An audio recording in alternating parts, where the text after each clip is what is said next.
1934 ആരംഭിച്ചെന്ന് തോന്നുന്നത് തലശ്ശേരി. CH മുഹമ്മദ് കോയ തുടങ്ങിയ പ്രമുഖരായ ആളുകൾ അതിൻ്റെ പത്രാധിപ സ്ഥാനം വഹിച്ചിട്ടുണ്ട്. MT മുതൽ ഉറുബ് മുതൽ പല പ്രഗത്ഭരായ സാഹിത്യകാരന്മാർ ചന്ദ്രികയിലൂടെ തങ്ങളുടെ സാഹിത്യ പ്രകാശനം നടത്തിയിട്ടുണ്ട്.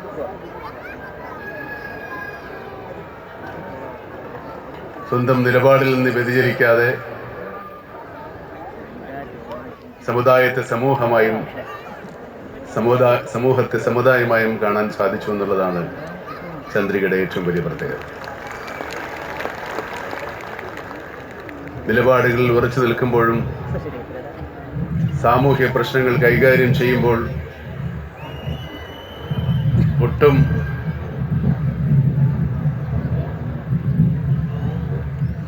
അസഹനീയത ഉണ്ടാകാതെ എല്ലാ ജനവിഭാഗങ്ങളെയും തൃപ്തിപ്പെടുത്തുന്ന രീതിയിലുള്ള സമീപനമാണ് ചന്ദ്രിക നടത്തിയിരുന്നത്. വളരെ സന്തോഷമുണ്ട് നിങ്ങളുടെ ഈ ആദരം ഏറ്റുവാങ്ങുന്നതിൽ.